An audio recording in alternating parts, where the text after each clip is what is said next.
everybody, this is Destiny Geist. Welcome to Nerd Nation. Insert cool Microsoft Paint graphic here, painstakingly made.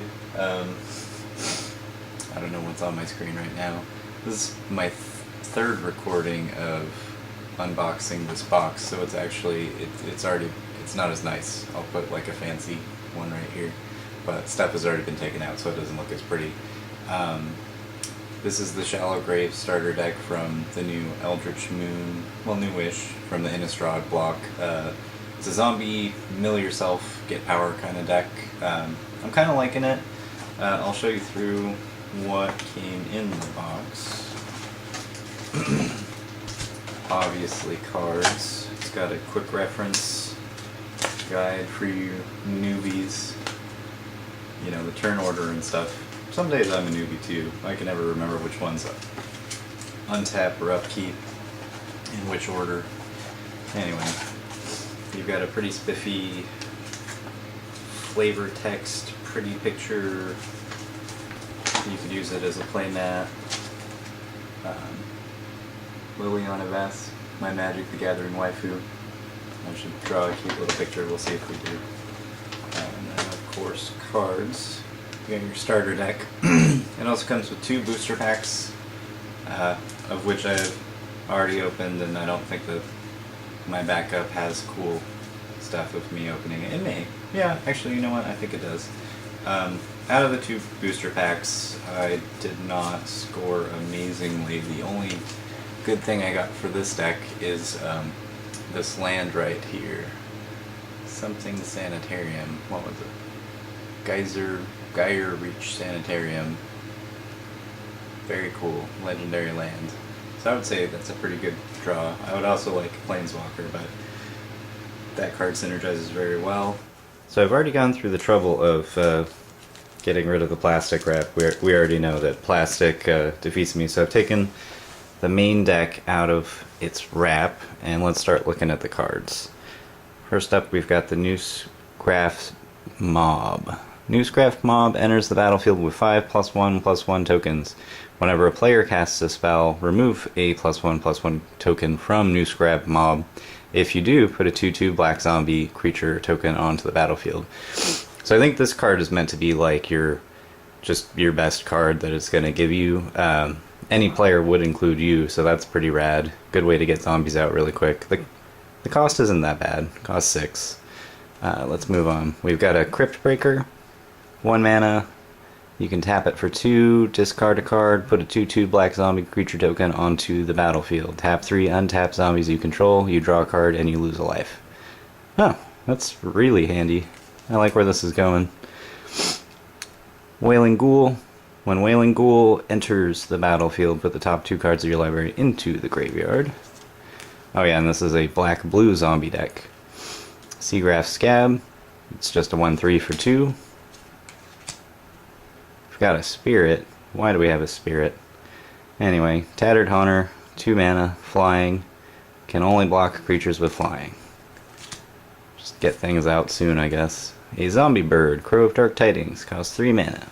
Flying, when Crow of Dark Tidings enters the battlefield or dies, put the top 2 cards of your library into your graveyard. So it helps you mill yourself, which is actually really handy because a lot of the zombie cards are all about getting your stuff back out of your graveyard or discarding, exiling stuff from your graveyard. Let's see. Liliana's Elite. It's a zombie for 3. Liliana's Elite gets +1/+1 for each creature card in your graveyard. So, if you've already milled yourself and you've got a bunch of dudes, that's really good. I approve. Human Wizard, when he dies, draw a card. Costs 3. Reckless Scholar, costs 3. Target player draws a card, then discards a card. Aha! Mill yourself some more. So far I'm getting the impression that this is a mill yourself to do stuff kind of deck. Stitched Mangler, costs 3. Zombie Horror. When it enters the battlefield tapped, when he enters the battlefield tapped, target creature an opponent controls, that creature doesn't untap. Oh, okay, so he's like a freeze guy. That's kind of handy. Laboratory Brute, a zombie horror. Costs 4 mana. When he enters the battlefield, put the top 4 cards of your library into your graveyard. Mill yourself some more. Zombie Horror costs 4. Discard 2 cards, return him from the graveyard to the battlefield tapped. So he just keeps on coming back. The Lamp Lighter of Selhoff. When he enters the battlefield, if you control another zombie, you may draw a card. If you do, discard a card. Alright. Advanced Stitchwing. Flying, discard 2 cards, return Advanced Stitchwing from the graveyard to the battlefield top. Okay, so he comes back as well. We got some land. All the land. Pretty neat swamps and islands. Could always use more. Here's some more stuff. Alright. Graf Harvest. Enchantment. Zombies you control have menace. Ooh. And you can pay 4 to exile a creature card from your graveyard to put a 2/2 zombie onto the battlefield. That is very nice. You get 2 of those. An aura. Spontaneous mutation. Flash. Enchant creature. Enchant creature gets -X, -0, where X is the number of cards in your graveyard. Wow. Okay.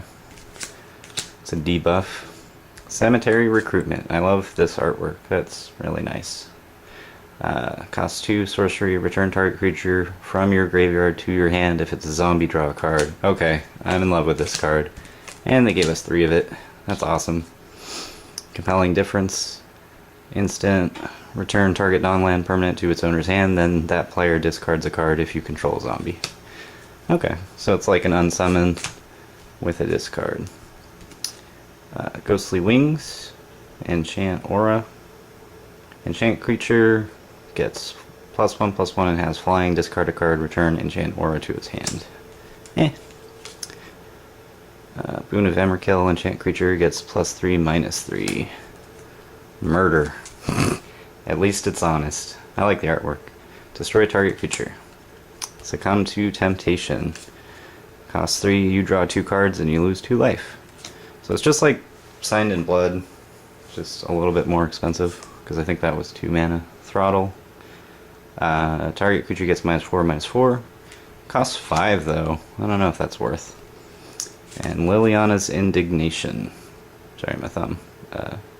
Costs 1+X. Put the top X cards of your library into your graveyard. Target player loses 2 life for each creature card put that way. That's not bad. I figured I would point out some of the choice cards that you're going to get in case, you know, you're looking to build a pretty good zombie deck but you want a basis. I'm probably going to get rid of the blue. I'm sure I've said it a million times. Maybe this is the first time. Everything is relevant when it comes to editing. But here's some of the choice cards that you're going to get. The noosegraf mob, or noosegraf. Something about mooses and zombies. One of the best cards in the, you know, obviously it shows it on the outside when you go to the store so you know that you want it. But it'll help you get a bunch of 2/2 zombies out very quickly. That makes it worthwhile. Liliana's Indignation. I'm so bad with angling things. I may put images here.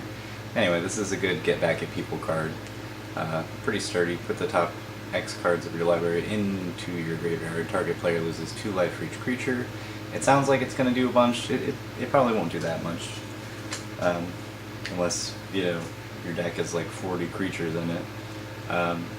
This, I think, is possibly the best card. 'Tis very good for, you know, middle beginning kind of game. Return target creature from your graveyard to your hand, and if it's a zombie, draw a card. And it's only 2 mana, so really get the ball rolling with that one. Graf Harvest. This one's really good. Zombies you control have menace. Exile. You can pay 4 to exile a creature from your graveyard, put a 2/2 black zombie onto the battlefield. So if you run out of stuff, you can start digging into your own graveyard to get more zombies out. Liliana's Elite. If you are indeed milling yourself and you've got lots of creatures in your graveyard, this one's just really good. It's just going to get strong. It only costs 3. To get the ball rolling with milling yourself early, these 2 guys are really going to help with that mechanic. relatively cheap, good cost, good stats, and then they'll help you mill yourself. So it's really good. This guy, I feel, is just really good, really almost broken. Only 1 mana, it's, you know, gold, therefore good. But I mean, 1 black mana for, you know, a 1/1 zombie, you don't really come across a lot of those. And then this one has an ability, you can discard a card after paying 2 mana to put a 2/2, you know, zombie onto the battlefield. That right there is really good. And then tap 3, untap zombies you control to draw a card and lose a life. Keep the ball rolling again. So I think he's really, really strong. If he wasn't rare, I would say get 3 or 4 of them to put in your deck, because that is just a great turn 1. I got these zombie tokens from cardkingdom.com. It's a great place to get magic cards online. Before I wrap it up, let's do a bonus section of if you wanted to make a zombie deck and you're allowed to use whatever cards you want. I will show you some staples.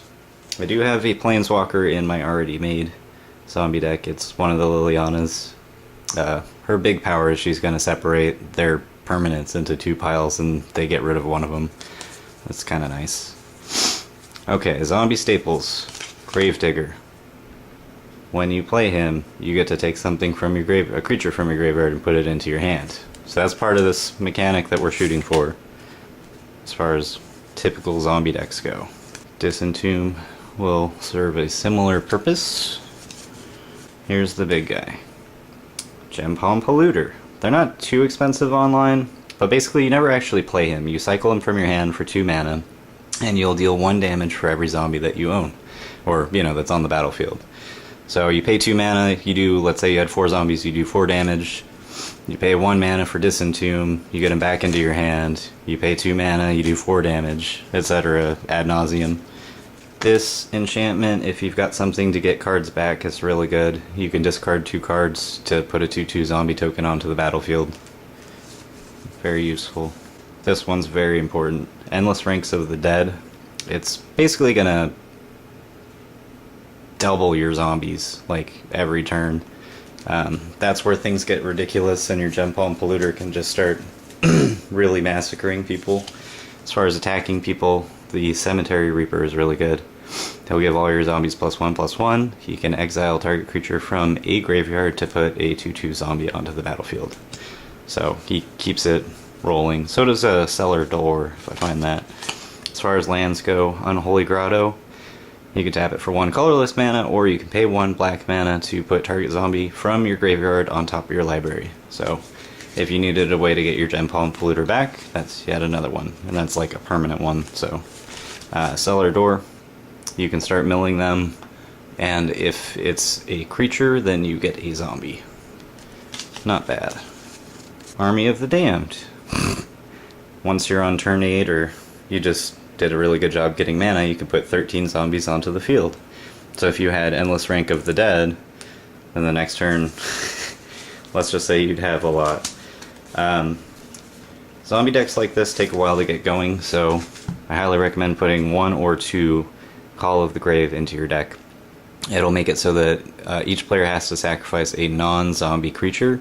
So since you only have zombie creatures, you don't have to sacrifice anything, but it'll help equalize whatever it is they're trying to put out. I find that most zombie decks will lose if attacked heavily early. Like, they can't stand rush decks or whatever. Alright everybody, that's going to wrap it up for me. It's like 3 in the morning. Be sure to like this video, leave comments on maybe some of your favorite zombie cards from Magic the Gathering. Follow me on Facebook, Twitter, Twitch, YouTube, Tumblr, Instagram, all the things. I'm on all of them. And have a good day. Keep playing.